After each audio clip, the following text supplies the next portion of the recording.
This is Ingrid Carlson, and today we are working on day 21. Can you guys believe that we've already done half a month and we are at the tail end of this? It's gone by so quickly.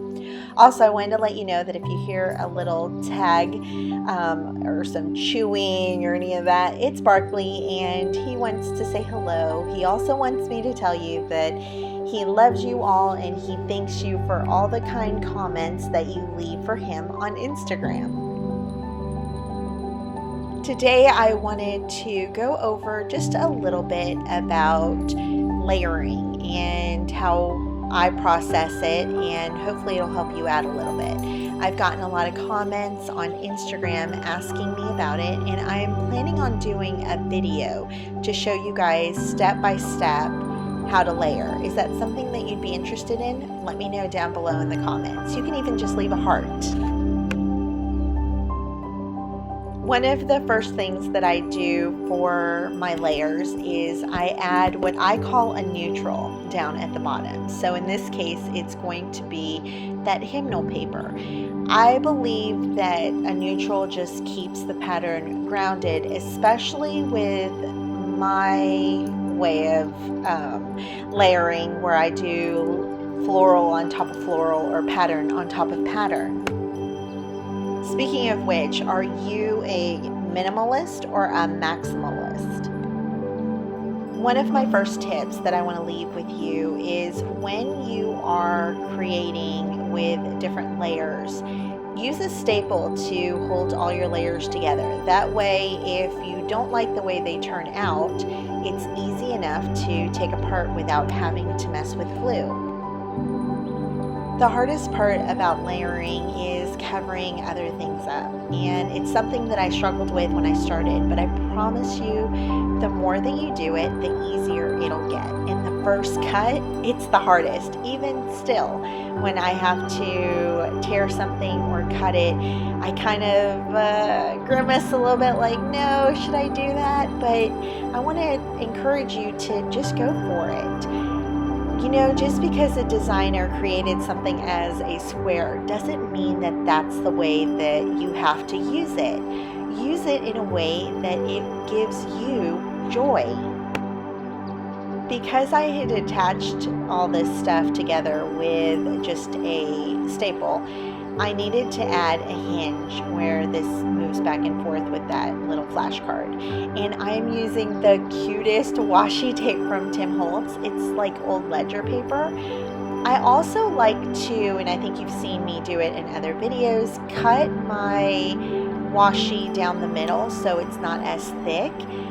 You can use it either way, but I think that the thinner works better for my layouts. Remember that when you are attaching a hinge, you need to do it in the front and the back so that you can swing it both ways freely. Here's an example of, I like the way that the page is, but I feel like there's too much white paper on that card, so I'm just going to go and just rip it off. Does that give you anxiety? I know some of my friends are going to say yes for sure. Although I love this note card, I wanted to turn down the contrast, if you will, a little. So I'm just taking some white opaque paint. I believe it's Blick brand, and I am adding it on the back and on the edges. That way I'll be able to write on it. I love this floral and how it sticks over the edge. And how about this girl? She's so cute, and she reminds me of little me. I have so many pictures when I was little that I'm not cracking a smile, like at all. And my husband sometimes uses it as, or different ones, as his screen. And it's so funny because he's like mean little Ingrid. And I just wonder, why didn't I smile? Anyways, I grabbed some more hymnal paper, and this one had some magic tape on it. And if you don't know what magic tape is, I will leave a link down for the tutorial over on Instagram so you can make some yourself. You're gonna love it. As I'm looking down on the spread, it is pretty, but I feel like there's something missing. And so what I'm going to do is I'm going to take a pencil and I'm going to mark the edges of the back piece of floral from Nanda's kit, and I'm going to mark around. That way I know kind of where I'm going to actually add some paint. And because I'm using blue, its complementary color is yellow. And wait until you see, once it's done, how the blue just pops off the page. A good way of doing this is to mark your space out and make a border. That way you don't have to wait for the paint to all dry beneath it. So smart, right? Please tell me that I'm not the only impatient person waiting for paint to dry.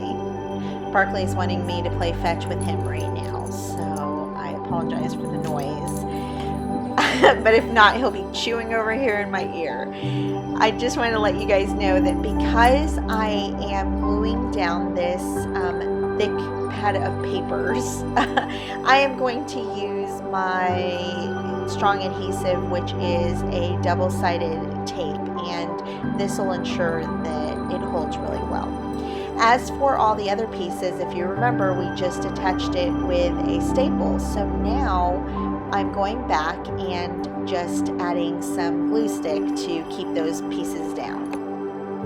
And we are at the end. Just need to write out our Bible verse, which today is Galatians 5:22 and 23, which read, "But the fruit of the Spirit is love, joy, peace, long-suffering, gentleness, goodness, faith, meekness, temperance.